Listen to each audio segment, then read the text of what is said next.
Baka nakakalimutan mong ang demonyong tinatawag at nasa harap mo ngayon ay minsan mo rin namang minahal. Bakit ba galit na galit ka? Di hamak na mas malaki ang kasalanan mo sa akin kesa sa kasalanan ko sa'yo. Mambabarang ka! Pinatay mo si nanay! Pinatay mo siya! Pagpipiestahan ng mga uod na ito, mga laman loob mo. Dadami ang mga ito. Hihigupin na natitirang lakas sa katawan mo. At ang mga bangaw, walang sawang dadalaw at dadapo sa mga lubak-lubak mong mga sugat. Bilang tulong sa iyong paghilom, gusto kong tahiin ang malalaki mong sugat gamit ang mga alambreng ito. Ang bawat tusok ay katumbas ng sakit ng mga naghihingalong tao. Mababaliw ka sa sakit, tatakbuhan ka ng katinoan, at alam mo ba, mas nababagay kang isama sa mga nabubulok na basura. Sige, damay-damay na to. Lahat ng mga bahay dito ay magiging abo. Masunog sana kayo, pati na rin ang bahay na tumulong sa demonyitang yon.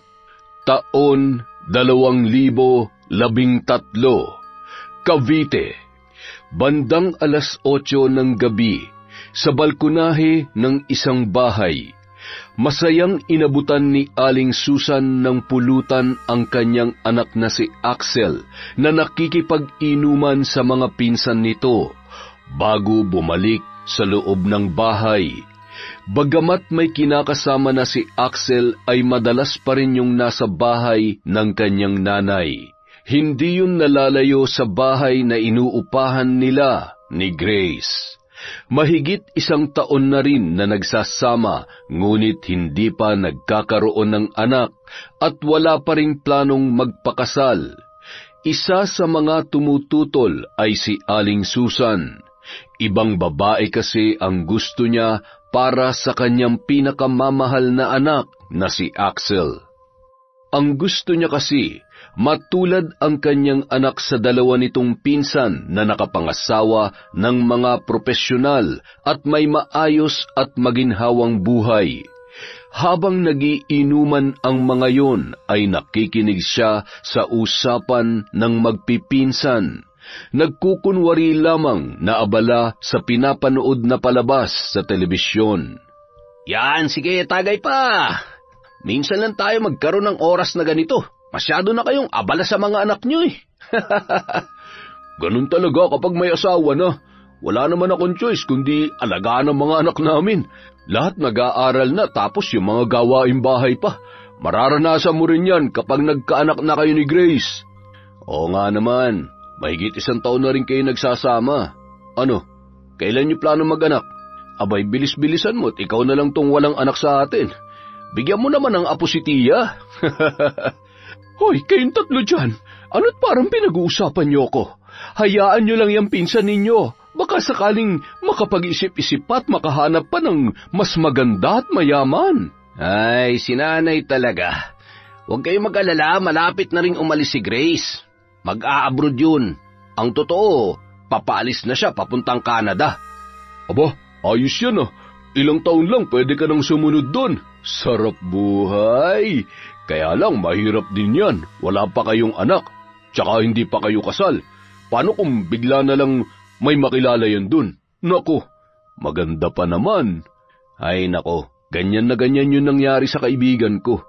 Yun nga at engaged na bago lumipad papuntang ibang bansa. Ayun, nakahanap pa ng kapwa Pilipino doon. Nakalimutan na may naghihintay sa kanya dito sa Pilipinas. Ay, subukan lang niya. Ipapakulam ko siya. Para sigurado bago umalis, magpakasal muna kayo kahit sa West muna. Para makasiguro na malayo man, pag-aari mo pa rin. Lalo na pag mga ganyang babae, di naman magdadalawang isip na palitan ka basta-basta. Wala ka naman trabaho tapos... Teka, iniinsulto mo na yata ako, pinsan eh. Bakit ka ba nagagalit? Nagsasabi lang naman ako ng totoo. Wala ka naman talagang... Gago ka! Umalis ka na kung ayaw mo, basagin ko yung pagmumukha mo. Uy, pambira naman kayo. Axel, nag-uusap lang tayo. Bakit naman masyado mainit ang ulo mo? Putya, isa ka pa. Umuwi ka na nga rin. At kapag hindi ako nakapagpigil, baka basagin ko tong bote ng alak sa pagmumukha ninyo. Uy, tama na yan. Pambihira. Kanina lamang ay nagtatawanan kayo. Ngayon ay gusto nyo na magpatayan. Ay sige na, umuwi na nga lamang kayo. Ay, Tia, pagsabihan niyo nga yung anak ninyo. Kaya hanggang ngayon wala pa rin trabaho dahil magaling lang sa pagbabasag ulo. Tse, aba, lintik ka. Napakayabang mo naman. Samantalang pinapakain ka lang din naman ang asawa mo. Yan ang alam nyo. Kahit nasa bahay ako, may negosyo akong inaasikaso. Hindi tulad ng anak mo na hanggang ngayon, kapag walang makain, nanghihingi pa rin sa inyo. Iiwanan ka talaga ni Grace dahil baog ka na nga, batugang ka pa. Abat tarantadon to Huwag na huwag kayo magpapakita sa akin, papatayin ko kayo. Kumalma ka na. Hayaan mo't pasasanbay. Mauungusan mo rin na mayayabang na yon. Totoo bang narinig ko kanina? Mag-a-abroad ba talaga si Grace? Oo, pero kung dahil sa pag-a-abroad niya magkakasira lang kami. Mabuti pang ano? Hoy, bumalik ka dito. Huwag mo nang pigilan si Grace. Lintik na batang ito. Sa dami ng mamanahin sa akin ay ang pagiging mainitin pa ng ulo. Makapagligpit na nga lang muna. Aba, ay may natira pang alak dito. Sayang naman ito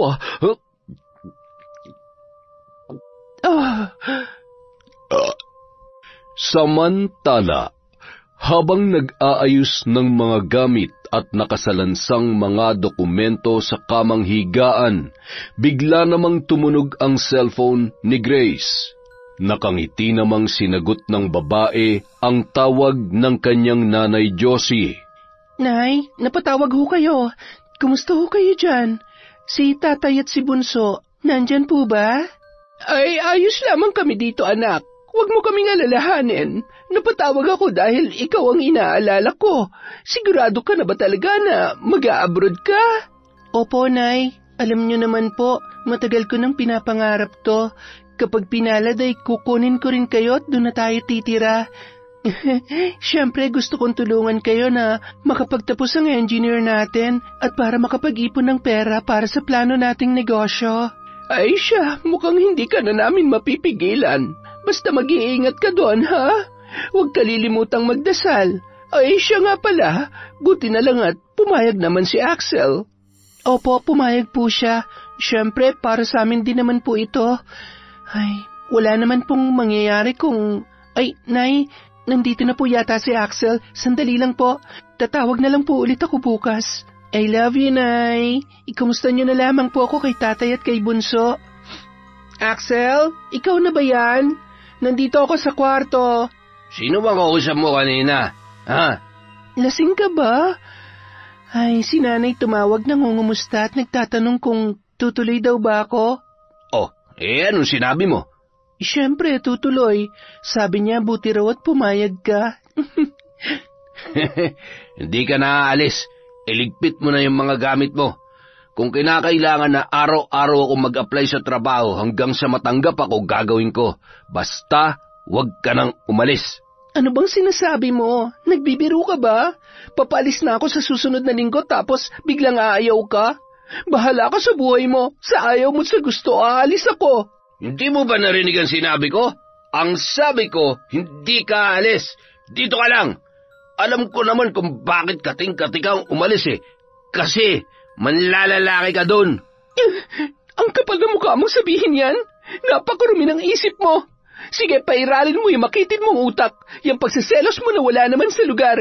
Hindi dahil nagsasama tayo, pwede mo nang hadlangan ang pangarap ko.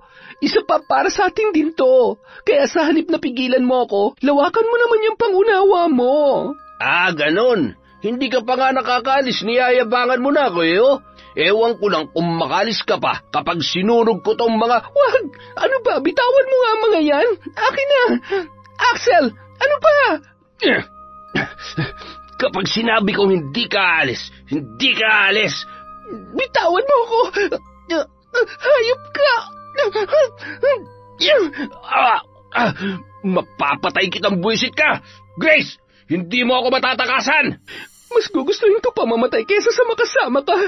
Hindi ka na nga nakakatulong, may gana ka pang manakit at hadlangan ang pangarap ko.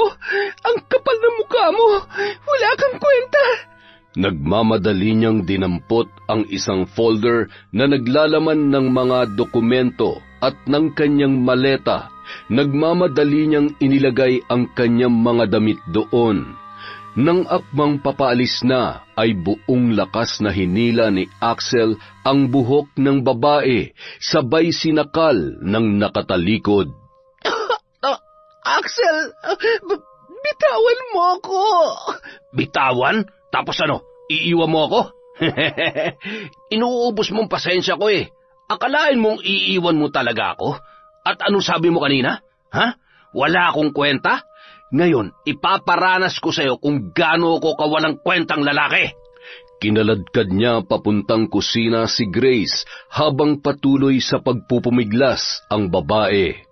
Buong lakas na kinagat ni Grace ang kanyang kanang braso, ngunit nanatiling malakas ang pagkakahawak noon sa mahaba niyang buhok. Walang kasing lakas at paulit-ulit na iniumpog sa mesa ang ulo ng babae hanggang sa mawalan yon ng malay. Tumigil lamang si Axel nang makita ang tumutulong dugo sa ulo ng kanyang kinakasama. Napatulala na lamang ang lalaki nang makita na wala ng malay si Grace. Dahan-dahan niya yung binitawan hanggang sa sumalampak sa sahig. Sinapo niya ang ilong noon at tinitigan ang labi na bahagyang nangingitim na. Grace? Grace, gumising ka. Hindi maaari. Hindi ka pwede mamatay. Samantala, habang naglalakad si Aling Susan papalapit sa pinto ng bahay ni na Axel, ay napatigil siya nang marinig niya ang paghagulgol ng kanyang anak. Axel? Axel, ano nangyari? Ay, Diyos ko, anong ginawa mo kay Grace? Nay, hindi ko sinasadya. Nadala lang ako ng galit ko. Nay, anong gagawin ko? Dalhin natin siya sa ospital. Hindi pwede mamatay si Grace, Nay. At tayo kung makulong. Sira ulo ka ba? Bakit mo pa dadalhin sa ospital yan? Kapag nabuhay pa yan, siguradong siya mismo magpapakulong sa'yo. Kung ayaw mo mabulok sa bilangguan, gumawa ka na ng paraan para... Alam ko na, sandali lang. Kumalma ka lang at itigil mo nga yung kakaiyak mo. Baka may makarinig pa sa'yo. Tumungo sa kwarto si Aling Susan at nagmamadaling kinuha ang isang malaking itim na maleta, sabay bumalik sa kusina. Anong gagawin mo dyan, Nay? Huwag ka na maraming tanong. Buhatin mo siya at ilagay sa maleta. Ako nang bahala maglinis ng mga dugo rito. Kailangan ko ng suka. Maya-maya kapag wala ng katao-tao, ay magmotor ka. Itapon mo na lamang yan sa malayo dun sa may dump site. Siguradong hindi na mabubuhay yan. Dala ng kalituhan, sinunod na lamang ni Axel ang sinabi ng kanyang ina. Matapos ilagay ang kanyang kasintahan sa maleta na nakabaluktot ang tuhod at ulo, ay itinabi muna nila yon. Abala sa paglilinis ang kanyang ina habang nakaupo naman sa sahig at nakasandal sa pader ang ulo ni Axel. Nakatulala at hindi pa rin makapaniwala sa mga nangyayari. Pagsapit ng hating gabi, nagmamadaling itinali ng mag-ina sa malapad na floorboard ng motorsiklo ni Axel ang maletang yun. Umangkas naman ang kanyang ina upang masigurong madidispatcha ng maayos ang katawan ni Grace. Nandito na tayo. Napakabaho dito. Bilisan mo ng kilos mo at baka may makakita pa sa atin. Hindi ko na kayang amoy. Matapos isama sa mga basurang nakatambak na nakalagay sa mga malalaking itim na garbage bag, ay nagmamadaling pinaarangkada ng mag-ina ang motor papaalis sa nasabing lugar. Nadaanan pa nila ang naglalakad na si Johnny at ang lolo Jojo nito na tulak-tulak ang kanilang kariton. Sinasamahan ni Johnny ang lolo niya mula nung maliit pa lamang siya sa tuwing gabi. Meron din silang sariling talipapa kung saan nagtitinda ng gulay sa tapat ng kanilang bahay ang matanda, habang nag-aaral naman sa kursong business management si Johnny na noon ay nasa ika-4 na taon na. Nakatira ang maglolo sa squatters area malapit sa nasabing dump site. Hinila naman ni Johnny ang kanyang lolo Jojo sa tabi, sabay na tilamsikan sila ng tubig ulan dahil sa mabilis na takbo ng motorsiklo na dumaan sa kanilang tagiliran. Pwe! Ano ba naman at hindi magdahan-dahan ng pagpapatakbo mga yon? Nabasa tuloy ang damit ko. Ay, pambihira naman oo. Hindi ba sila marunong magdahan-dahan? Wala man lamang pakialam kung may masasagasaan na o wala. 2 araw nyo na po kasing suot yan, Lolo. Baka sakaling mamaya pag uwi natin ay gusto nyo ng palitan. Sayang naman. Isang pakete ng fabric softener ang ginamit ko dito, Apo. Hanggat may amoy pa, iyuwag na muna. Hindi ka pa naman pati nagrereklamo at... alam mo naman itong kilikili ko. Pinagpala sa kilikili ng lahat. Walang amoy yan, kahit amuyin mo pa. Ay, si Lolo talaga. Ayaw nyo lang maligo, ang dami nyo pang... Teka, ano yun? Nakikita mo ba yun? Bilisan mo nga. Ang ganda. At bagong-bago pa ito Bakit naman nila itinapon? Malamang sa malamang, may pambili ng mas maganda at bago. Ano kaya ang laman nito? Buksan mo nga, Apo. Kung hindi yan damit at malamang ay pera. Isang maletang punong-puno ng... Tao! Tao! May patay! Napatakbo na lamang papalayo ang maglolo at naiwan ang kanilang kariton. Nang matauhan ay biglang tumigil sa pagtatatakbo ang matanda na noon ay hingal na. Lintik ang bata ka. Pinatakbo mo ako sa gulat. Sigurado ka bang patay na ngayon? Hindi ko po alam, no. May dugo po kasi, kaya baka patay na nga po yun. Naku, baka mapagbintangan pa tayo. Tara na, huwag na lang tayo makialam at baka nagmamasid lamang sa tabi-tabi ang pumatay doon. Pero paano po kung buhay pa yun? Ay, bahala na nga. Uy, saan ka pupunta? Anak naman ng teteng, oo. Umiral na naman ang pagiging superhero ng apo ko. Ay, Diyos ko, mabagay. Nangingilig ang tuhod ko sa nervyos at lintik. Parang naihipa yata ako sa salawala. Agad namang sinundan ng matanda ang kanyang apo pabalik. Habang nakahawak sa balakang ni Johnny ang kanyang lolo, nakita niya kung paano inilabas yon sa maleta at sinapo ang ilong ng babae. Lo, buhay pa siya. Anong gagawin natin dyan? Siguradong delikado ang buhay niya dito. Kapag hindi natin siya tinulungan, baka lalo lamang siya mapahamak. Tinapik ni Johnny ang muka ng babae. Bahagya yung napamulat at umubo. Tulungan niyo ako. Napakahayop naman na may gawa nito. Paano natin siya iuwi? Huwag mong sabihin na ibabalik pa natin siya sa loob ng maleta. Lolo naman, bubuhatin ko na lang po at ilalagay natin dito sa kariton. Teka lang, miss ha. Kailangan din natin dalhin to maleta at baka makatulong to pagdating ng tamang panahon. Itong makakapagpatunay na isinilid siya dito ng kriminal. Matapos isakay sa kariton ay pinagtulungan nilang itulak yon pauwi. Nang makarating sila ay sakto namang nakasalubong ni Johnny ang kaibigan niyang nurse. "Johnny boy, kumusta?" "Oh, babae? Ano nangyari dyan? Tulungan mo kami. Ano kasi, nakita namin siya sa dump site. Nasa loob ng maleta. May sugat siya pero buhay pa naman. Nakakaawa eh." "Sige, doon na lang sa inyo. Bilisan natin para tumigil ng pagdurugo. Mas maganda kung madadala natin siya sa ospital at kailangan masuri ang ulo niya. Posible malakas ang pagkakabagok at kapag napabayaan, pwede niyang ikamatay yan." Matapos bigyan ng paunang lunas at linisin ang mga sugat, magkakasamang dinala nila yon sa ospital kung saan nagtatrabaho ang kaibigan na nurse ni Johnny. Gamit ang sariling pera mula sa bulsa ng binata at ng lolo nito ang ginastos nila para sa pagpapaospital ng dalaga. Nagkaroon yon ng minor skull fracture, ngunit maswerteng hindi nagkaroon ng seryosong epekto sa utak at wala namang namuong dugo na maaaring magdulot ng komplikasyon kung sakali. Tinahi ang isang mahabang sugat at agad ring pinalabas ng sumunod na araw. Labis naman ang pasasalamat ni Grace sa mga taong nagmabuting loob sa kanya. Nang makauwi sila sa bahay ay kapansin-pansin ang lungkot sa muka ng dalaga at takot na animoy may malalim na iniisip. Ayos ka lamang ba, iha? Nagugutom ka ba? Magsabi ka lang at ipagluluto kita. Hayaan mo't maya-maya ay uuwi na si Johnny. Ang sabi niya, isasamahan ka niya sa presinto para mailahad mo nangyari sa'yo. Naalala mo bang lahat na nangyari sa'yo, ha? Opo, pero huwag na po tayo magsumbong sa pulis dahil baka mahanap niya po ako at gusto ko pong umuwi sa pamilya ko. Baka po patayin ako ni Axel. Lo, ano nangyari? Bakit ho siya umiyak? Meron bang masakit sa'yo?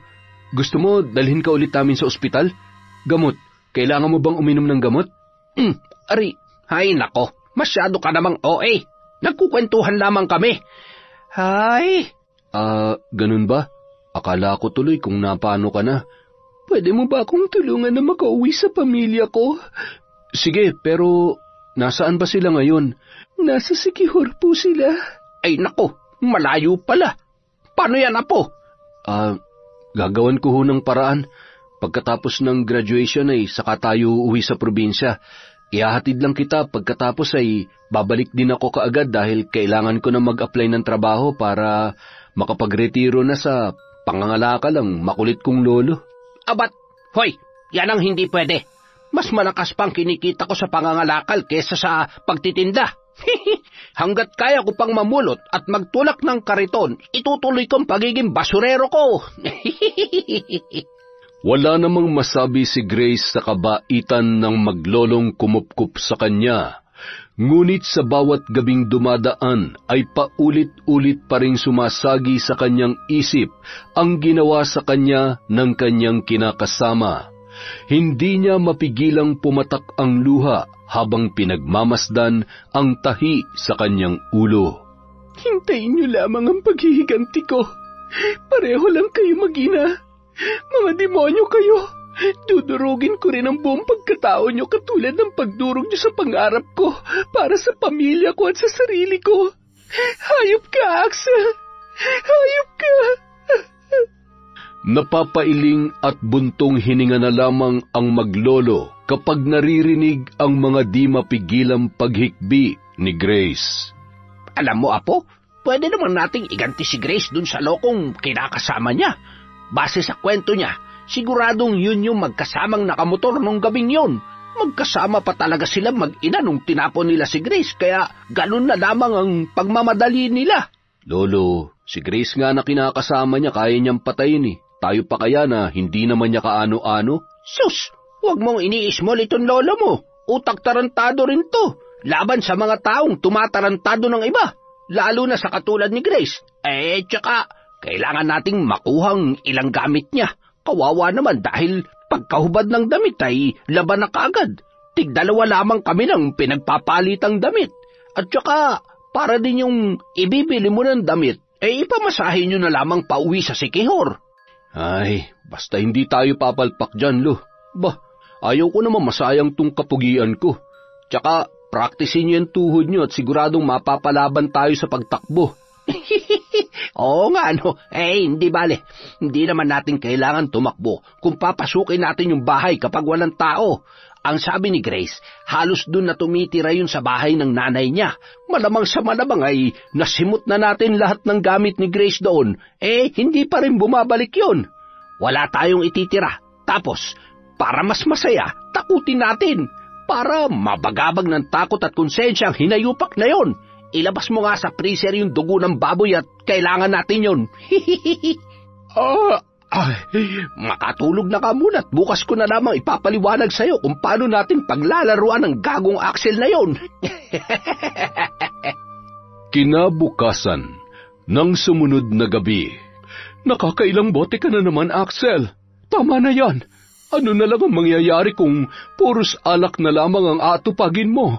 Humanap ka na lang ng ibang babae para makalimutan mo ng lintik na babaeng iyon. Ay, pwede ba, Nay? Patay na nga yung tao, ginaganyan mo pa rin. Di man siya nakapagtapos ng pag-aaral, pero di hamak na mas madiskarte at mas may kwenta siya sa akin. Anak ng putya naman Hindi nga ako pala rin magkaroon ng permanenteng trabaho samantalang siya. Mula nung magsama kami, wala man lamang akong naiambag kahit sa bill namin sa kuryente. Wala talaga akong kwenta. Pinatay ko siya. Pinatay ko yung babae na wala namang gusto kundi mahalin ko lang. Ay nako, yan ang nga bang sinasabi ko. Iinom-inom ka tapos magdadrama ka at kung ano-ano na naman ang lalabas dyan sa bibig mo. Sige, ipagpatuloy mo na yan. Kapag nagkataon, ikaw din mismo magpapahamak dyan sa bibig mo. Ay! Samantala, nung mga oras na yun ay isinisilid na ni Johnny at ni Lolo Jojo ang mga damit at ang isang folder na naglalaman ng mga importanteng dokumento ni Grace. Matapos sa makuha ang mga yon ay ikinalat nila ang dugo ng baboy sa tiles ng bahay, sa kwarto hanggang sa kusina. Nilagyan din nila ng pulang X ang mga larawan ni Axel, sabay sumulat sa pader ng salitang, "Mamamatay ka rin." Sakto namang palabas na ang dalawa nang matanawan ang paparating na si Aling Susan na inaalalayan ang kanyang anak na nagpupumilit umuwi sa kanyang inuupahang bahay. Nagkubli ang dalawa sa tagiliran ng bahay at nang masigurong nakapasok na sa loob ay tumakbo ang maglolo palabas ng tarangkahan at nagmamadaling naglakad papalayo sabay sumakay sa isang tricycle. Samantala, matapos paupuin sa may sala si Axel ay napansin ni Aling Susan ang mga marka sa larawan ng kanyang anak. Gayon din ang nakasulat sa pader. Paglingon sa may kusina ay nakita niya ang nagkalat na dugo sa sahig at sa lamesa. Napahawak sa bibig ang ginang at hindi makasigaw, dala ng sobrang takot. Nanginginig ang kamay at tuhod na lumapit sa anak at pinaghahampas yun, sabay itinuro ang kanyang mga nakita. Ano yung mga... Grace? Minumulto niya na ba tayo, Nay? Grace, patawarin mo ako. Kailangan nating alisin ang mga dugo at hindi kita pwedeng iwan na mag-isa dito. Kung talagang nagmumulto siya, delikado ang buhay mo dito. Siguradong hindi matatahimik ang kaluluwa niya hanggat hindi siya nakakaganti sa atin. Nagmamadaling tumungo sa kwarto si Axel nang makita niyang nakabukas ang pinto noon. Nadulas pa yun dahil sa nagkalat na dugo sa sahig. Nang bumangon siya ay tumambad ang nagkalat na ilang mga gamit at nakabukas na aparador. Lalo yung nataranta at nanginig sa takot. Nasaan yung mga gamit dito? Nay! Nawawala yung mga gamit ni Grace! Hindi kaya buhay siya. Baka siya may gawa ng lahat ng ito. Nay, umalis na tayo dito. Ayokong makulong. Umalis na tayo bago pa siya magsumbong sa mga pulis. Kumalma ka nga, Axel. Naguguluhan na rin ako. Ay, tulungan mo ko maglinis at lalong magmumukha tayong kriminal kapag iniwan natin sa ganitong kalagayan ang bahay na ito. Isa pa, kapag umalis tayo, magmumukha na tayong guilty. Mag-isip na lang tayo ng paraan kung sakali magsampa siya ng kaso laban sa atin. Wala tayong pera at wala tayong ibang mapupuntahan. Umaasa lang tayo sa buwan ng pensyon ng tatay mo. Sa kabilang banda, nang makababa ng tricycle ang maglolo, ay masayang-masaya ang mga yun na naglakad papunta sa looban kung saan naroroon ang kanilang bahay. Siguradong matutuwa si Grace nito. At siguradong takot naman ang Axel na yun at ang nanay niya sa nakita nila. Ang inaalala ko lang, Lolo, kung maghinala sila na buhay pa si Grace. Ay, tama ba yung ginawa natin? Di mas maganda para naman lalo silang usigin ang konsensya nila. Hindi sila makakatulog sa takot. Alam mo, kung ako kay Grace, ipapakulam ko yung mag-inang yun sa probinsya. Ay nako, si Lolo talaga. Hayaan na natin siya magdesisyon para sa sarili niya. Basta kung ano man maging pasya niya, tutulungan at susuportahan na lang natin siya. Alam mo, Apo, nakakahalata na ako sa iyo, Hindi ko mawari kung concerned citizen ka ba o concerned lover boy na ni Grace. Umamin ka nga. Ikaw ba'y nagkakagusto sa kanya? Ang sakit ng tiyan ko, Lo. Bilisan na natin. Ayan, lalabas na. Ay, pisting utot ka, oo. Amoy nabubulok na basura. Hoy, hintayin mo ako, Johnny Boy! Nang makarating sa bahay ay agad yung dumiretso sa kanilang banyo. Dahil sa mga kalampag ay bumangon naman sa higaan si Grace at sakto namang dating ng hingal na si Lolo Jojo. Lo, galing po kayo sa labas? Bakit po parang hingal na hingal kayo? Ay, bakit nga ba naman kasi ako tumakbo? Siya, nangalakal kami sa bahay ninyo. Nariyan ang mga gamit mo. Ho? Bakit niyo ho ginawa yun? Buti ho hindi kayo nahuli. Paano ho kung malaman niya na buhay pa ako? Lolo naman, ayaw ko hong madamay kayo. Ayaw ko hong masaktan kayo ng dahil lamang sa akin. Ay, Iha, huwag ka mag-alala. Kayang-kaya naming ipagtanggol ang sarili namin. At saka, hanggat kasama mo kami ay hindi ka na masasaktan ng lokong yun. Diyan pa lang sa bungad kapag nagtangka siyang sumugod dito kung sakali man, ay hindi na siya makakarating ng buhay dito sa pinto natin. Okay lang po ba kayo? Tubig po. Uminom muna kayo. Ay, kayo talaga. Maraming salamat po, Lolo. Si Johnny po. Sakto namang labas ng binata sa banyo na hinihimas-himas pa ang kanyang tiyan. Rapsa, nailabas din ang sama ng loob. Ay naku, Sus Mariosep naman oo. Isara mo nga yung pinto ng banyo at humahalingasaw yung ano bang amoy yan? Makalipas ang 2 araw, matapos ang graduation ni Johnny sa kolehiyo, bumiyahe na sila papuntang Siquijor sakay ng eroplano. Mula sa airport ay sumakay pa sila ng jeep at tricycle papunta sa baryo kung saan naninirahan ang magulang ni Grace. Bago makarating si Grace ay abalang-abala naman sa paghahanda ng tanghalian ang mag-anak. Araw ng Sabado noon at kagagaling lamang nila sa bukid. Namitas kasi sila ng gulay at nanguha ng laman ng kamote. Habang nagluluto ang mga yon ay napag-usapan nila si Grace na halos mag-iisang buwan nang hindi nagpaparamdam. Ayos lang naman siguro siya doon, Nay. Sabi niya doon sa huling text, magiging abala siya doon at istrikto daw yung amo niya. Di ba may mga ganun naman talaga? Siguro naghahanap lang yun ng pagkakataon para matawagan tayo dito. Miss na miss ko na nga po si ate. Ay, sana nga ay nasa maayos siyang kalagayan ngayon. Hindi ako halos makatulog sa gabi sa kakaisip sa anak natin. Kung ako lang ang masusunod ay ayaw na ayaw ko na lumayo siya. Siguro kung nagpursige lamang si Axel na magtrabaho ay hindi na kailangang magpakalayo-layo pa ni Grace. Hindi man lamang pinalad si Grace sa mapapangasawa niya. Ay, hindi bali sanang hindi mayaman basta responsable man lamang sana. Malay mo naman makapag-isip-isip pa. Hindi pa naman sila kasal. Marami pang pwedeng mangyari. Isa pa, bata pa ang anak natin. Malayo pang mararating niya sa buhay. Sana nga. Para naman hindi niya habang buhay na pasanin ang pabigat niyang kinakasama. Mukhang kahit sa mga gawaing bahay ay hindi maaasahan ng lintik na yon. O tay, uminom ka muna ng tubig. Aba, bakit? Hindi naman ako nang hihingit, lalong hindi naman ako nauuhaw Para lumamig ang ulo nyo. Baka mamaya kasi tumaas na naman ang presyon nyo Ay, sandali lang ho. May tao yata sa labas May tricycle ho sa tapat. Nagkatinginan ang mag-asawa nang marinig ang sigaw ni Sam sa labas ng kanilang bahay.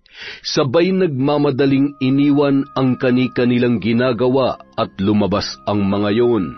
Ate, akala namin nakaalis ka na.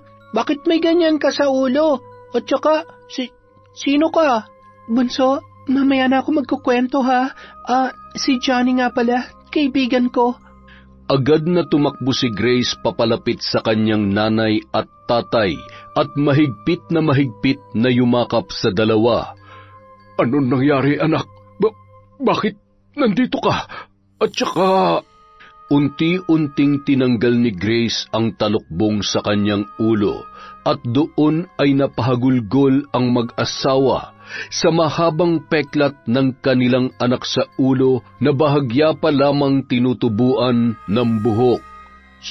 Sino may gawa sa inyo yan? Si Axel ba? Tay, Nay, muntik niya na po ako mapatay. Kung hindi po dahil kay Johnny at sa lolo niya, siguradong namatay na po ako ng gabing yon. Napakahayop po niya. Sila ng nanay niya. Hindi ko mapapalampas ang ginawa nilang ito. Kailangan nila magbayad sa pananakit nila sa'yo. Buti at ligtas ka, anak. Nang isalaysay ni na Grace at Johnny ang nangyari, ay lalo lamang nanikip ang dibdib ng mag-asawa sa pinagdaanan ng kanilang anak sa kinakasama nitong si Axel, gayon din sa ina nitong si Susan. Pagsapit ng gabi, habang mahimbing nang natutulog ang kanilang bisitang si Johnny at ang mag-amang sina Fernando at Sam, dahan-dahan na bumangon si Aling Josie at Grace. Tumungo sila sa kabilang bahay. Ang lumang bahay na yun ay pagmamay-ari ng kanyang yumaong lolo at lola na magulang ni Aling Josie. Nay, kinakabahan po ako. Huwag kang matakot, anak. Hindi naman dahil may alam ka sa paggamit ng itim na kapangyarihan ay masama ka na. Kung minsan kailangan natin ito para protektahan ang ating sarili at may panlaban tayo sa mga abusadong tao. Kung sakaling dumating ang araw na mag-cross ulit ang landas nyo ni Axel at ng demonyita niyang ina, gusto ko na sa pagkakataong yon ay kayang-kaya mo na silang labanan. Ay, tama ho kayo, Nay. Wala naman hong masama kung susubukan ko, pero gusto ko po na pagbayaran nila to sa tamang paraan at gagawin ko yan gamit ang itinuro niyo sa aking kaalaman.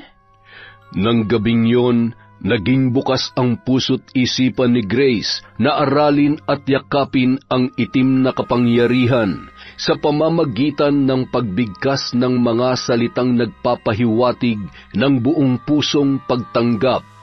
Hindi naman nagtataka ang kanyang ina kung paano naging madali ang pagsali ng kaalaman at pag-anib ni Grace sa itim na kapangyarihan dahil sa masakit na pinagdaanan nito. Galit at sakit na namamayani sa puso ng kanyang anak ang magiging susi upang maisakatuparan ang bawat kahilingan at saloobin laban sa itinuturing nitong kalaban at sa kung sino mang gusto niyang biktimahin. Makalipas ang 2 linggo, napag-usapan nilang bumalik muli sa Cavite kasama ang ama ni Grace. Doon ay nakahanda na ang kanilang planong paghihiganti sa mag-ina. Ipinaalam naman ni Grace ang kanyang bagong kaalaman sa kanyang kaibigan na si Johnny. Walang panghuhusga at takot na naramdaman ng binata para kay Grace sa kabila ng kanyang nalaman. Mag-iingat kayo sa biyahe. Sa susunod na bumisita ka rito, Johnny, ay isama mo ang lolo mo. Maraming salamat uli, ha? At saka, huwag mo nang pakakawalan ng anak ko, huwag mong pababayaan yung kaibigan mo. Nako, si nanay, papalis na lang kami't lahat-lahat ay hindi niyo pa rin tinitigilan si Johnny. Kuya Johnny, bumalik ka dito ha. Mamimiss kita. Si Kuya Johnny mo lang? Kami ni tatay hindi? Lumapit ka nga dito at yakapin mo muna si ate. Huwag magpapasaway kay nanay ha. Ingat kayo dito. Nay, aalis na po kami. Nang sumunod na araw, bandang 3:00 ng hapon matapos magpahinga ni Mang Fernando sa kanilang biyahe ay nagpasya yon na puntahan ang bahay ng mag-inang sina Susan at Axel.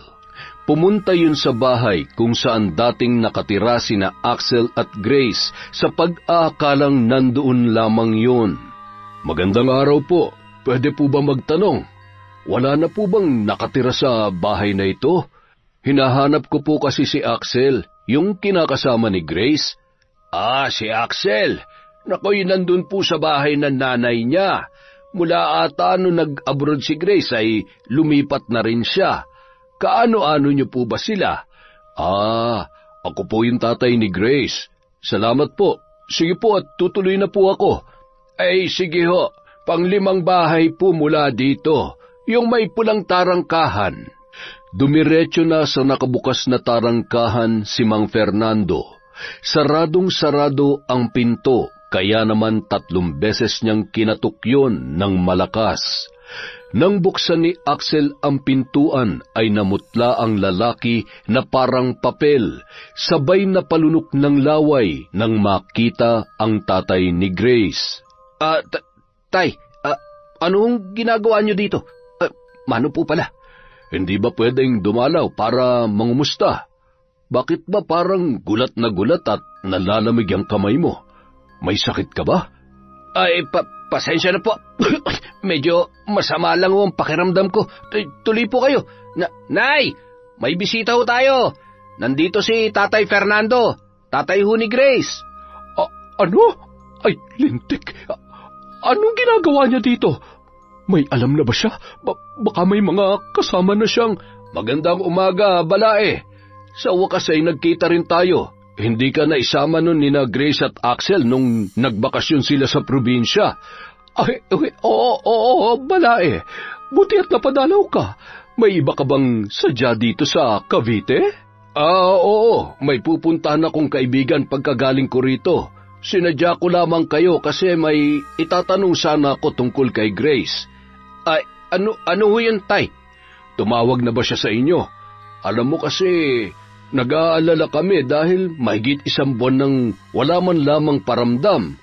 Nung huli niyang text ay sabi niya nasa ibang bansa na raw siya at mahigpit ang mga amo niya. Kaya naman hindi kami mapakali mag-asawa sa pag-aalala. Gusto man sana kitang tawagan ay wala ka namang cellphone number sa amin para makontak ka man lamang. May balita ba kayo sa kanya? Nakalis nga ba siya ng bansa? Tumatawag ba siya sa inyo? Oo, nakalis siya. Ay, yan nga rin ang ipinagtataka namin ni Axel. Dahil mula nang umalis siya ay 1 beses lamang din nagpaabot ng mensahe katulad ng sinabi sa inyo. Nag-aalala at syempre, nangungulila na rin ang husto itong anak ko. Ay, alam mo naman, mahal na mahal niya ang anak mo at hindi naman ito sanay na malayo kay Grace. Hamot kapag tumawag ay ipapaalam namin sa iyo. Pakisulat na lamang dito ang numero mo at tatawagan ka agad namin, ha? Baka ho abala lang siya. Sana nga po maayos at hindi siya nahihirapan sa trabaho niya. Sabi ko naman kasi dito na lamang siya. Bakit? May trabaho ka na ba? Wala pa po pero nag-a-apply na ho ako. Nag-a-apply.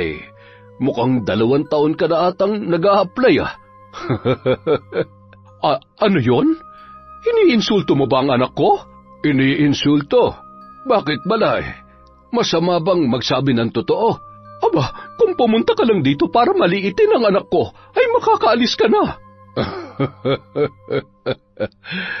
Ay, hindi tuloy nakapagtataka kung bakit hanggang ngayon ay wala pa rin pakinabang yang anak mo, Balae. Mukhang maayos ang pagkakahulma mo. Manang-mana sa ugali mo. Mga sinungaling kayo. Mag-iingat kayo, ha. Sa susunod, kapag magsisinungaling kayo, galingan nyo. Huwag nyo na rin subukan takasan ang mga kasalanan nyo.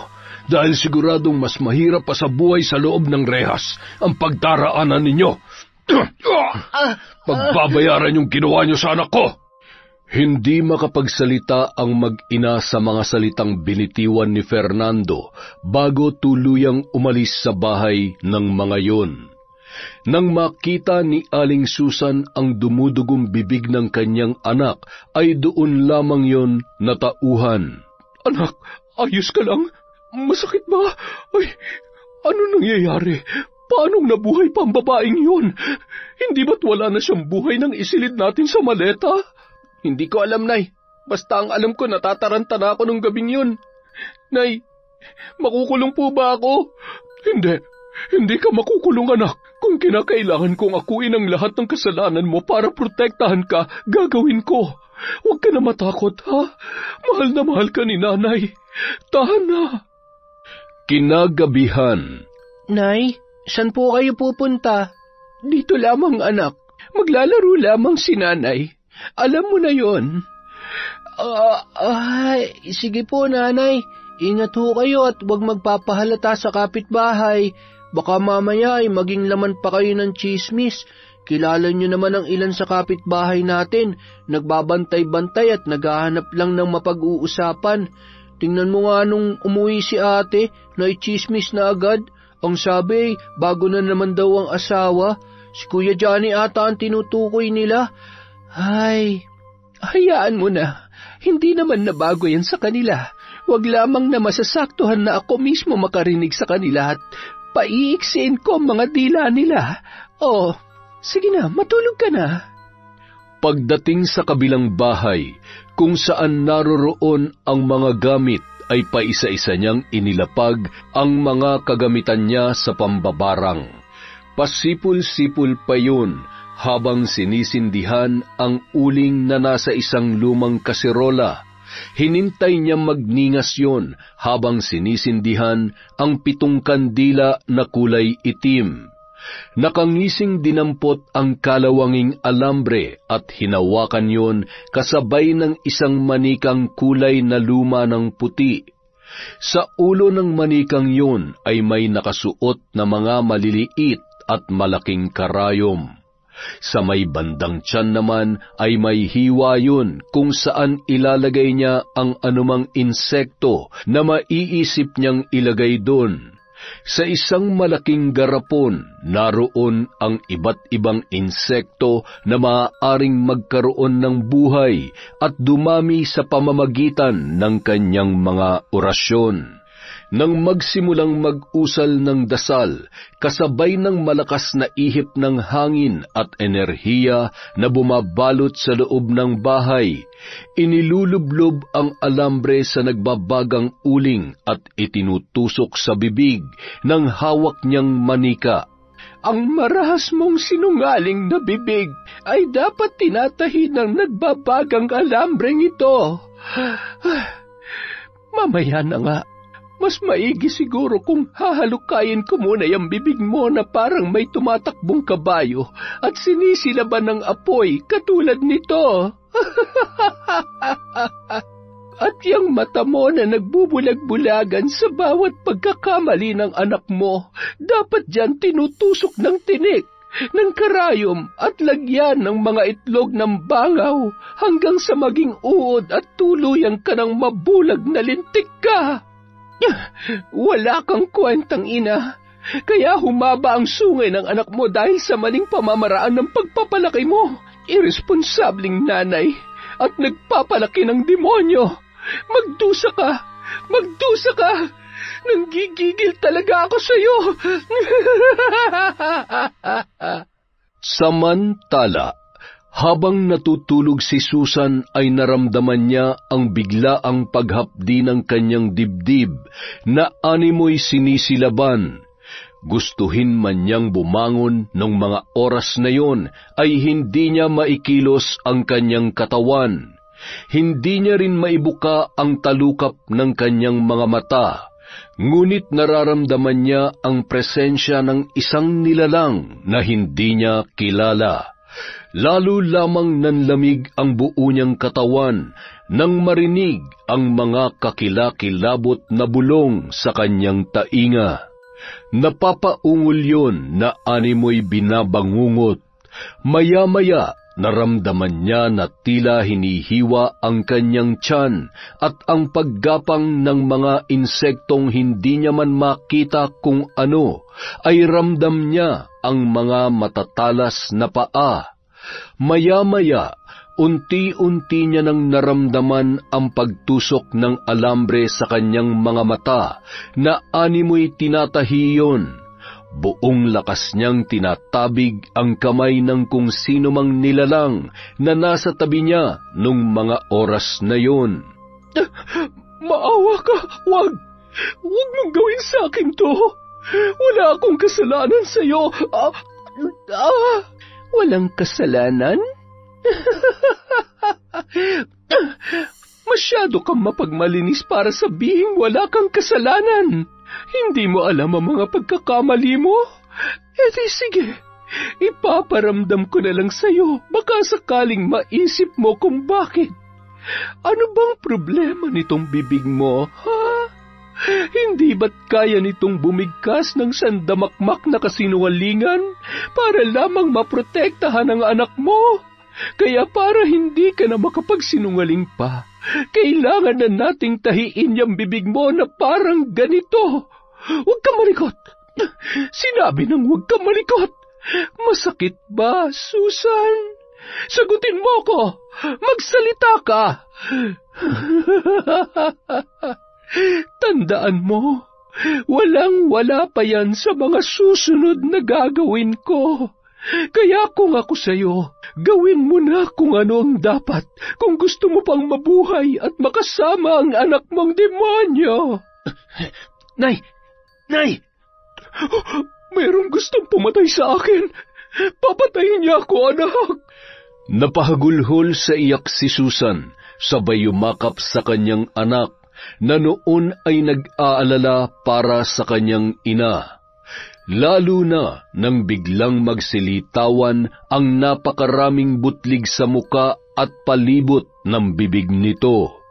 Maya-maya, napahawak yun sa kanyang tiyan nang maramdaman niya na may nagwawalang kung anong buhay na insekto sa loob noon at ang pakiramdam na animoy sinisilaban ang kanyang sikmura. Nagpagulong-gulong yon hanggang sa gumagapang at humihiyaw na sa labis na sakit. At nang kumalma ay napahawak naman siya sa kanyang ulo nang maramdaman ang pinaghalong pangangati at kirot. Kasabay ng mahigpit niyang paghawak ay ang pagkalagas ng kanyang buhok. Nanginginig ang kamay na tinitigan ang napakaraming buhok na nasa kanyang kamay na may kasama pang natuklap na makapal na anit na may bahagyang dugo. Sa pagkataranta ni Alex ay nagsisigaw yon sa labas at humingi ng saklolo. Isang matandang lalaki ang nakita niya doon na nagdadampot ng mga lata at plastik sa basurahan sa labas ng mga kabahayan ang lumapit sa kanya. Ang iba naman ay sumilip lamang at bumalik na sa kanilang higaan. Walang pakialam, lalo na't hindi naman sila malapit sa mag-ina at alam din nila ang kagaspangan ng mga ugali noon. May tutulong ba ako sa'yo, iho? Hindi mo ba nakikita? Huwag ka na magtanong, tulungan mo na lang ako, bilis! Abay, ayos Sa lahat ng nangangailangan ng tulong ay siya pa yung siga. Nang makita ng matanda ang kalagayan ni Susan ay napailing-iling yon. Hindi imposibleng mambabarang ang may gawa nito. Taga-Sikihor ako kaya alam kong nangyayari ngayon sa nanay mo. Ganyan na ganyan ang nangyayari kapag binabarang ang isang tao. Dalhin mo siya sa isang magaling na albularyo. Baka sakaling maisalba mo pa ang buhay ng iyong ina. Ay, sandali lang at tatawag ako ng tricycle na maaari niyong sakyan. Magmadali na kayo. Malapit lang naman ang bahay niya dito. Ang problema, alanganing oras na. Pero subukan niyo na lang. Agad namang bumiyahe ang mag-ina matapos sabihin ng matanda sa driver kung saan dadalhin ang nanay ni Axel. Pagdating roon ay halos mamaos na sa kakatawag sa labas ng bahay si Axel habang nakasalampak sa kalsada si Aling Susan na noon ay nanghihina na. Ay, sino ba yung lintik na? Natutulog ako kanina pasigaw ng sigaw Hoy! Ano ba? Ano ba kailangan mo Hindi mo ba nakita ang nakapaskel? 8:00 hanggang 3:00 ng hapon lamang. Hindi 3:00 ng madaling araw. Pambira naman Pasensya na ho. Kailangan lang ho talaga namin ang tulong ninyo. Tulungan niyo naman po ang nanay ko. Ay, siya, pumasok na nga kayo. Aba, malala ang tama ng nanay mo Malamang hindi basta-basta mambabarang ang nakabangga ninyo. Ano po, yung dating kinakasama ko na taga-probinsya, posibleng siya may gawa nito. Hindi niya matanggap nung hihiwalayan ko na siya dahil hindi sila magkasundo ng nanay ko. Ganun ba? Malamang ang sakit at pagkabigo ang maaaring nagtulak sa kanya na barangin ng nanay mo.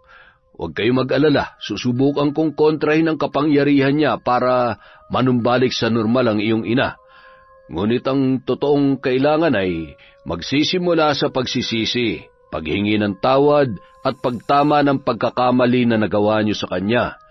Kapag naghilom ang sakit, mawawala na rin ang galit na siya nagpapalakas ng kanyang mga sumpa na nakakabit sa nanay mo.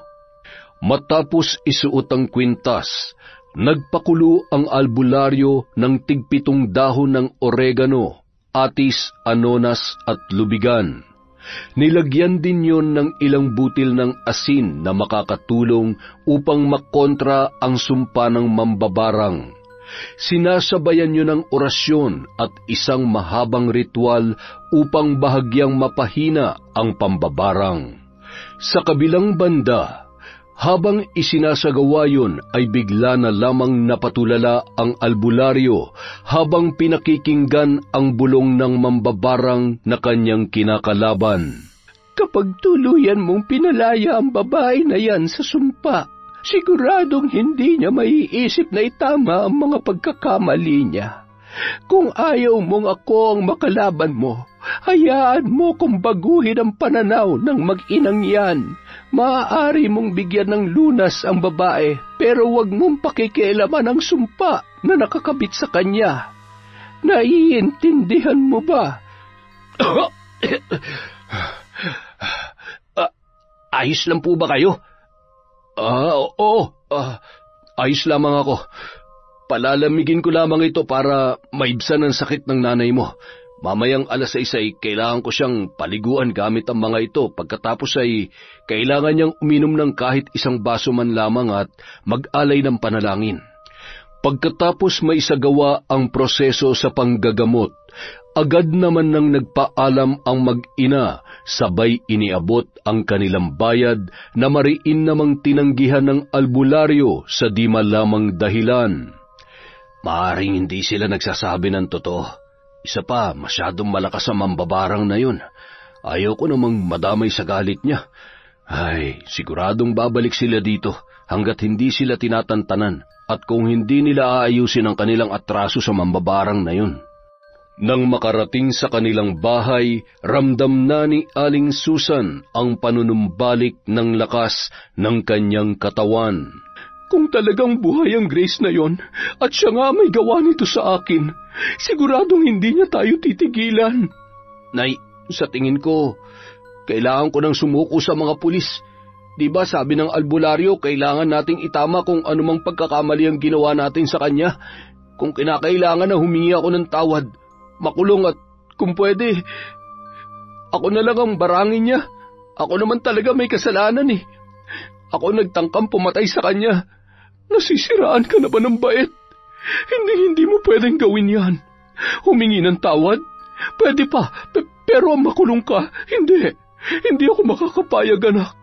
Ano na lamang ang mangyayari sa'yo kapag nakulong ka? Gusto mo bang mabugbog at tawaging kriminal? Pero yun naman ang totoo, Nay. Paano kung hindi lang yan ang gawin niya sa'yo? Paano kung pati ako? Makinig ka sa akin, anak. Marami ka pang pwedeng gawin sa buhay mo. Ako, matanda na ako at kahit makulong ako o di kaya'y mamatay, ayos na ako. Basta, nasa maayos ka lamang na kalagayan. Noong araw ding yon, sa kabila ng kanyang kondisyon, ay isinuko ni Susan ang kanyang sarili sa mga kapulisan. Inako niya ang kasalanan ng kanyang anak upang masigurong mapapawalang sala yun. Sakto namang may naisampa ng reklamo si Grace laban sa dating kinakasama nitong si Axel at sa nanay nito na si Aling Susan. Lingid sa kaalaman ng kanyang anak na si Axel, pinusasan nila si Aling Susan. Hinintay ng mga kapulisan si Grace at ang tatay nito bago yun tuluyang maikulong. Anong kalokohan ito? Nasaan ang anak mo? Dapat kasama mo siya mabulok sa kulungan. Grace, nakikiusap ako. Huwag mo nang idamay sa galit mo ang anak ko. Bigyan mo pa siya ng pagkakataon na mamuhay ng malaya. Kasalanan ko ang lahat. Nakakuyom ang kamay ni Grace habang isinasalaysay ni Aling Susan ang mga ginawa niya ng gabing yun para maging inosente si Axel. Hindi na magbabago ang anak mo dahil ikaw mismong dahilan. Kung ano man siya ngayon, yan ba talaga ang gusto mo? Saluhin ang lahat? Sige, pagbibigyan kita. Tingnan na lang natin kung mapoprotektahan mo pang anak mo kapag nakakulong ka na sa rehas. Tutal nagpapakabuti kang ina. Sige, mamang pulis, sige na po. Ikulong niyo na ang kriminal na yan. Sandali lang, Grace. Alam kong may kinalaman ka sa nangyayari sa akin. Binabarang mo ko, hindi ba? Nakikiusap ako. Wag na wag mong gagawin to kay Axel. Wala ka sa lugar para utusan ako sa kung anong dapat kong gawin sa'yo. Pero sa totoo lang, wala naman akong ginagawa sa'yo maliban sa reklamong inihain ko. Kaya wag mo akong pagbibintangan para malaman mo dahil sa ginagawa mo. Siguro nga panahon na para isakamay ko na lamang ang pagpaparusa sa anak mong gago. Tama na yan. Sige na, ikulong nyo na yan. Nang makauwi sa bahay nila Johnny, nababakas sa mukha ni Mang Fernando ang pagkabalisa. Siguradong hindi alam ni Axel ang ginawa ng nanay niya. At kapag nalaman niya na nakakulong ang ina niya ay hindi rin siya mapapalagay. Siguradong hahanapin kanya anak at baka kung ano na naman ang... Ngayon pa ba ako matatakot sa kanya, Tay? Subukan niya lang nasaktan ako ulit. Sisiguruhin ko na ni dulo ng mga daliri niya ay hinding-hindi dadampi sa akin. Nang malaman naman ni Aling Josie ang nangyari, ay lalo lamang nang galaiti yun sa sobrang pagkadismaya sa naging desisyon ni Aling Susan para sa kanyang anak. Nakakunot ang noo-noon habang inaayos ang mga gamit sa pambabarang. Matapos ihanda ang mga gagamitin niya ay agad na nung sinimulan ang kanyang ritual. Wala ka nang kawala ngayon, Susan. At sa pagkakataong ito, isusunod ka na rin ang anak mo. Ayaw mo masira ang buhay ng anak mo pero hindi nyo man lang inisip ang pangarap na ninakaw nyo kay Grace. Lintik lang ang walang ganti. Magsama kayo hanggang sa kasulok-sulukan ng impyerno. Samantala, habang humihikbi si Susan at hindi maalis ang pag-aalala para sa kanyang anak, bigla na lang yung napahawak sa kanyang tiyan. Pakiwari niya, may mga ngumangat-ngat sa kanyang laman loob. Namilipit yon at nagsisigaw. Nagtawanan naman ang mga naroroon dahil sa pag-aakalang nag-iinarte at nagbabaliw-baliwan lamang yon. Pinagsisipapa yon ng ilan sa mga dating preso na noon ay naingayan at naistorbo ang mahimbing na pagkakatulog.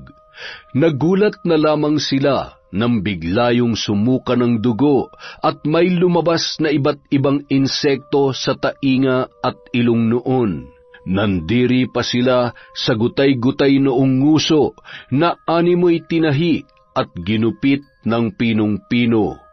Nagkagulo ang mga yun, kaya naman agad na inusisa ng mga pulis kung ano ang nangyayari. Bago pa man mailabas si Aling Susan, ay wala na yung buhay. Nang gabi ring yun, isang malungkot na balita ang natanggap ni Axel na noon ay nakikipag-ugnayan sa pulis tungkol sa kasong kinakaharap ng kanyang ina. Hindi totoo yan. Hindi pwedeng mamatay si nanay. Mga sinungaling kayo. Hindi makapaniwala ang binata sa bilis ng mga pangyayari. At nang makita niya ang kalagayan ng kanyang ina, ay lalo lamang siyang nanlumo. Sa halip na pagsisihan ang kanyang mga ginawa, ay lalo lamang nadagdagan ang galit at kagustuhan niyang makita at mapatay sa pangalawang pagkakataon ang dati niyang kinakasama. Ipinapangako ko, Nay, ipag-ihiganti ko kayo. Papatayin ko rin siya. Kahit halugugin ko pa ang buong mundo, gagawin ko para mahanap at patayin siya sa pangalawang pagkakataon. Wala kang awa, Grace. Wala kang awa.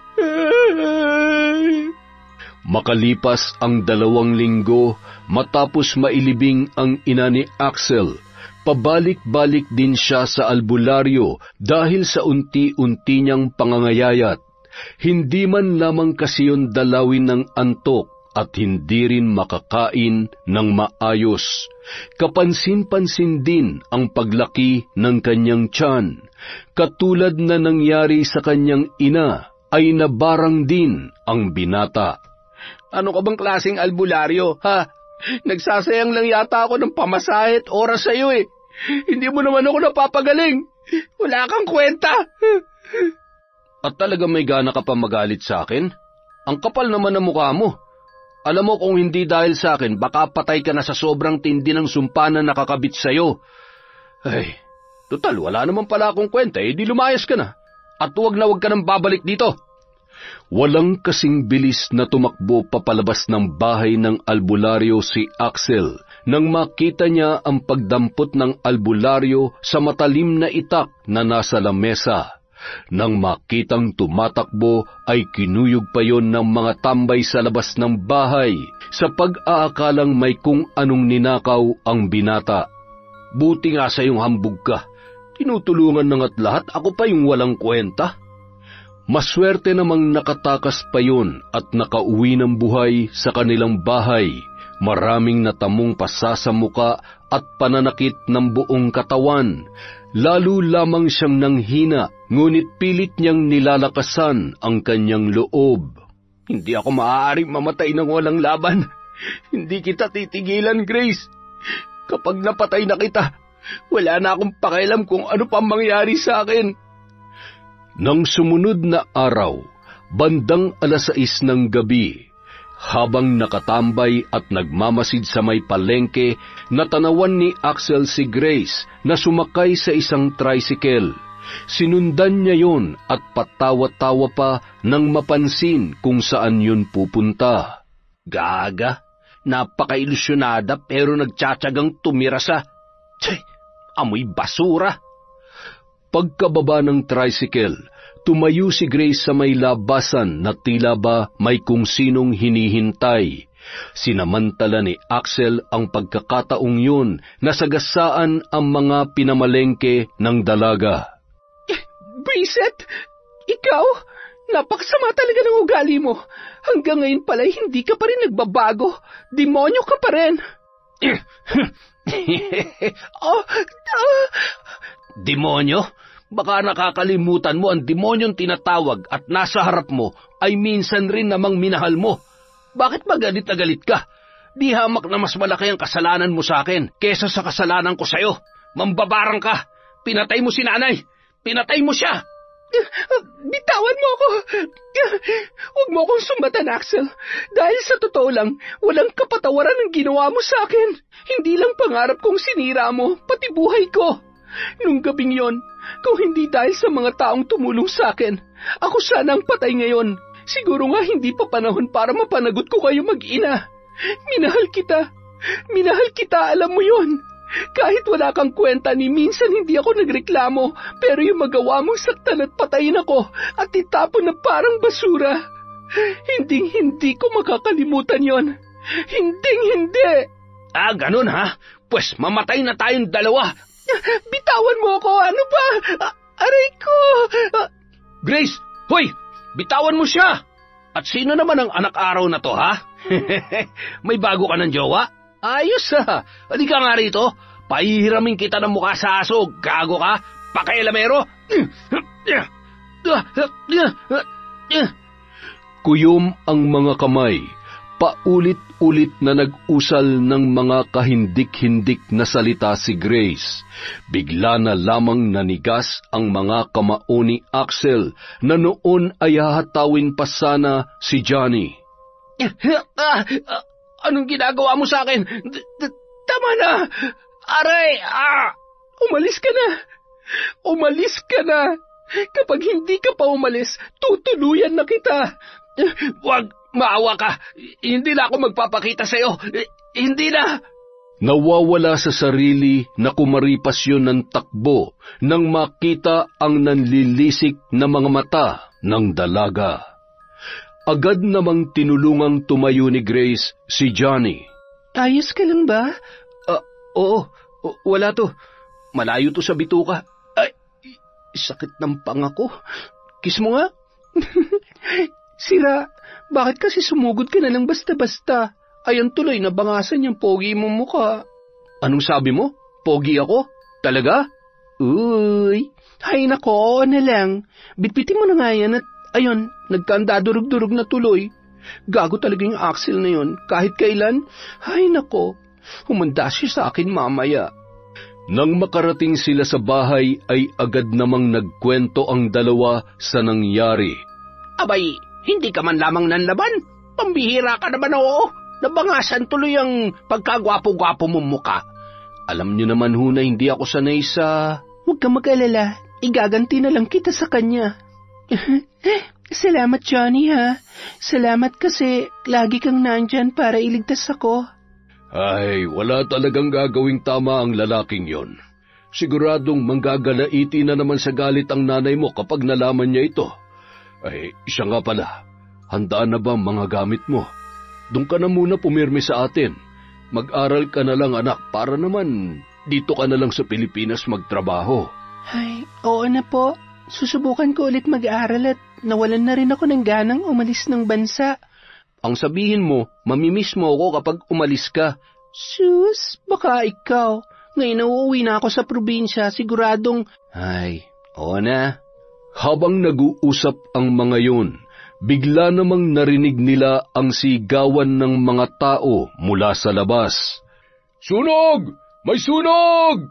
Dalawang bahay ang noon ay lumalagablab sa apoy. Tumakbo sila papalapit para makiusisa sa nangyari nang biglang makita ni Grace ang nakatanaw na si Axel. Sige, damay-damay na to. Lahat ng mga bahay dito ay magiging abo. Masunog na kayo, pati na rin ang bahay na tumulong sa demonyitang yon. Patakbong lumapit si Grace kay Axel at noon ay hawak pa ang isang galon at lighter. Axel, hayop ka talaga. Wala kang kasing sama. Pati ba naman mga tao dito ay nadamay mo? Oh, bakit ako sinisisi mo? Nanonood lang naman ako dito ah. Wala kaya akong ginagawang masama. Ah, ganon ha? Wala pala ha? Sinungaling ka talaga at wala kang puso. Sinasagad mo talagang galit ko. Habang itinuturo ni Grace sa kinatatayuan ang lalaki, ay bigla na lamang nagpasuray-suray yon na parabang tinatangay ng kung anong puwersa. Maya-maya, binuksan noon ang hawak na galon na mayroong laman na gasolina. Ibinuhos niya yun sa kanyang katawan at walang kasing bilis na sinindihan ang kanyang sarili. Tulong! Tulungan niyo ako! Napalingon ang mga tao nang marinig ang nagpapagulong-gulong na si Axel sa kalsada habang pasimple namang naglakad papalayo si Grace na patay mali siya sa kanyang ginawa. Sa natitirang oras mo dito sa ibabaw ng lupa, sisiguruhin ko na bawat minuto ay nanamnamin mo ang sakit na kasing saklap ng mga kasalanan mo. Wala na akong ititirang awa at ni katiting na pagmamahal sa iyo, Axel. Tapos na akong umasa na may pag-asa magbago ang tulad mo. Malala ng kasamaan mo. Pwede ka nang makipagtagisan ng kasamaan sa kaluluwang nasusunog sa impyerno. Sa tulong ng mga taong sumaklolo, maswerte pa rin nabuhay yun. Hindi rin nagtagal ay naapula rin nila ang sunog nang dumating na ang mga bumbero. Nang malaman ng mga pinsan niya ang nangyari sa kanya, ay hindi naman siya natiis ng mga yun. Yun ang gumastos sa ospital hanggang sa makalabas ay hindi siya pinabayaan. Bakit niyo ba ako tinutulungan? Bakit hindi niyo na lang ako pinabayaan mamatay sa ospital na yun? kesa naman ganitong kalagayan ko ngayon. Kalimutan mo na mga naging alitan natin noon. Magpagaling ka. Peklat lang ang mga yan. Hindi naman magiging hadlang yan kung gusto mo talagang ayusin ang sarili mo. Kung ano-ano kasing kalokohan ang inaatupag mo eh. Pambihira. Nawala na si Tia para lang maayos yung buhay mo. Kahit alam naman namin na hindi naman talaga siya may kasalanan kay Grace. Hindi ka ba nakukonsensya? Maawa ka naman sa sarili mo. At isipin mo ang sakripisyo ng nanay mo para lang kung nandito ka para pangaralan ako, tumigil ka na. Kasi kahit hindi pa magaling ang mga sugat ko, kayang-kaya kong bangasan yung pagmumukha mo. Ay, yan ang problema sa iyo eh. Lagi mo nalang pinapairal ang init ng ulo mo. Manahimik ka! Hindi pa ba sapat na kinakarma na ako? Tama kayo, wala akong kwenta. Kasalanan ko lahat ng to, pero naging mas miserable ang buhay ko dahil sa mambabarang na yun. Ano? Mambabarang? Ano yun? Huwag ka nga nagpapatawa. Ay, ano bang gusto mong kainin at ipagluluto kita? Hindi yung ganyan. Bakit ka ba tumatawa? Totoo ang sinasabi ko. Totoo ang mambabarang. Mambabarang si Grace. Siyang pumatay kay nanay at siya rin ang dahilan ng lahat ng mga kamalasan ko ngayon. Insan, mukhang kailangan na natin itong patingnan sa ano. Ano? Iniisip niyo ba na babaliw na ako? Bakit ba ayaw niyo maniwala sa akin? Papatayin ko kayo eh. Papatayin ako ni Grace. Mambabarang yon. 3 araw na ang nakalipas mula nang makauwi si Mang Fernando at Grace sa probinsya. Nang gabing yon ay tinungo ni Grace at Aling Josie ang lumang bahay upang isagawa ang ritual na kanilang pagtutulungan upang masigurong maisasagawa nila ng matagumpay ang pambabarang. Alam mo anak, kahit ano pang pagpapasakit natin sa lalaking yon, mukhang imposible ng matauhan yon. Natural na ipinanganak at pinalaki na maitim ang budhi at buto. Hindi ko malaman kung paanong nagustuhan mo yon. Nay, sino ba naman ang hindi aasa sa tamis na mga pangako at magagandang plano niya para sa amin? Hindi ko naman alam na sa pagpaplano lang pala siya magaling. Ay, siguro nga ginawa niya yan para mapaniwala ako na mahal niya talaga ako. Alam mo, Nay, dahil sa nangyari sa amin, ngayon ko lang din naisip na sobrang laki kong tanga. Ang sakit lang kapag iniisip ko kung talagang minahal niya ba ako o baka nga ginamit niya lang ako eh. Pero iniisip ko, siguro yung masakit na pinagdaanan ko, yung mga nangyari ang paraan para mailigtas ko ang sarili ko sa relasyon na wala naman patutunguhan. Akalain yung kailangan ko pang maranasan na isilid sa maleta bago ko makita yung lalaking talagang para sa akin. Ay nako anak, ganyan talaga ang kapalaran. Pero hindi pa rin katanggap-tanggap ang ginawa sa iyo na mag-inang yon. Hindi kailanman magiging tama at magiging pwede para sa akin. Kaya ngayong gabi, tapusin na natin to. Pagkatapos ay palayain mo na ang sarili mo sa galit. Hindi ko lubos maisip na yung lalaking minsang minahal ko ay gusto kong pahirapan at patayin ngayon, Nay. Masama ba akong tao? Masama ba ako kung tutuluyan ko na ang hayop na yon? Ano ba ang gusto mo? Ikaw ang may hawak ng lahat. Kung pinanghihinaan ka ng loob na saktan at patayin siya, alalahanin mo ang gabi na walang awa kanyang sinaktan, isinilid sa maleta at itinapon na parang basura. Tatagan mo ang loob mo at ang galit na natitira dyan sa puso mo ang tutulong sa'yo para tapusin siya. Pinahid ni Grace ang kanyang mga luha, sabay tumango, umupo sa sahig at inihilera ang mga bagay na gagamitin niya sa pambabarang.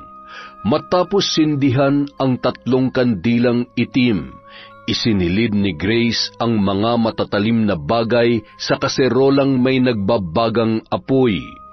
Gayon din ay kinuha niya ang isang garapon na may iba't ibang insekto. Kinuha niya ang isang mataba na kulay puting uod, pati na rin ang isang bangaw. Inilagay niya yon sa kanyang palad na walang buhay, Patuloy sila sa pagbigkas ng mga kakaibang salita hanggang sa hipan ni Grace ang kanyang kamay at gumalaw ang mga insekto. Pagpipiestahan ng uod na ito ang laman loob mo. Dadami ito ng dadami. Hihigupin ang natitirang lakas sa katawan mo. At ang mga bangaw ang walang sawang dadalaw at dadapo sa mga lubak-lubak mong mga sugat. Bilang tulong sa iyong paghilom, gusto kong tahiin ang malalaki mong sugat sa buo mong katawan gamit ang alambreng ito. Ang bawat tusok ay katumbas ng sakit ng mga naghihingalong tao. Mababaliw ka sa sakit.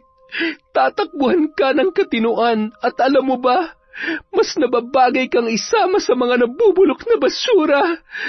Samantala, Wag! Tigilan mo na ako! Tama na!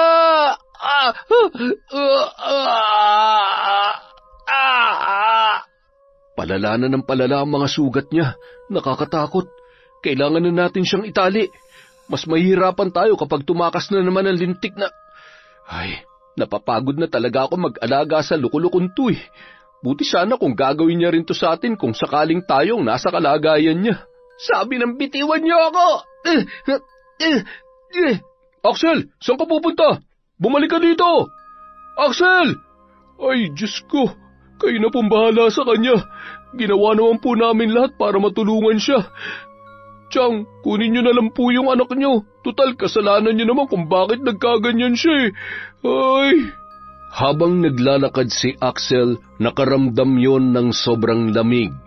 Nagtaasan ang mga balahibo niya, sabay palingon-lingon sa mga taong dinaraanan niya. Tinatakpan nun ang kanyang tainga dahil sa malakas na halakhak na kanyang naririnig habang ang mga tao ay nagtitinginan sa kanya. Tumahimik na kayo! Tumahimik kayo, sabi! Nandiyan na sila! Maririnig nila tayo! Papatayin nila ako!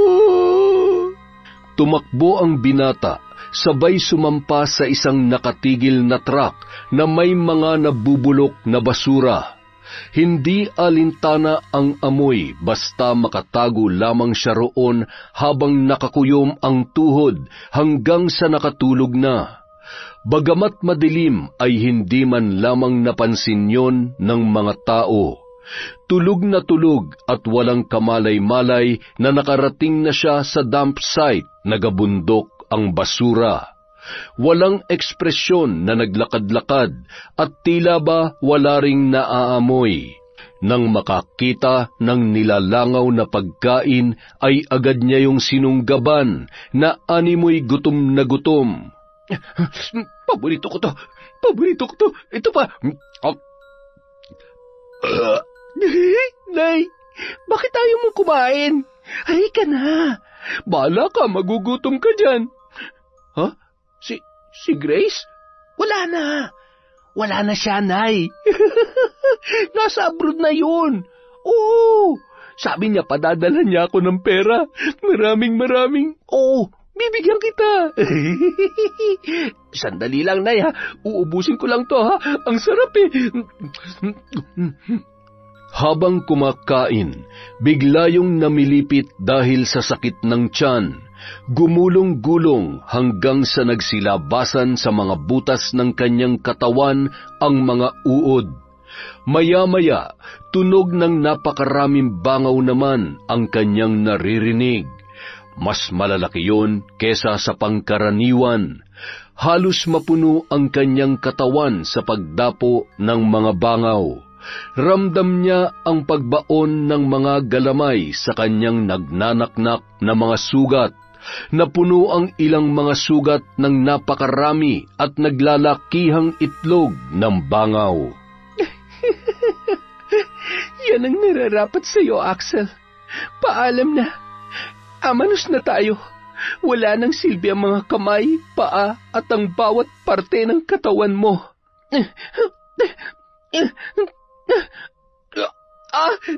Tama na! Aray ko! Pagod na ako! Patawarin mo na ako! Ayoko na.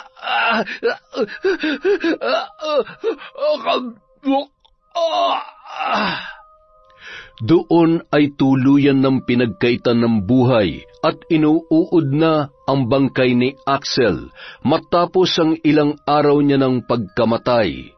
Kamatayan ang naging bunga ng kanyang pagmamalupit sa taong minsang nagpahalaga sa kanya at nagmahal. Kamatayan na kabayaran na mas piniling ipagpatuloy ang kasamaan kesa itama ang kanyang kamalian.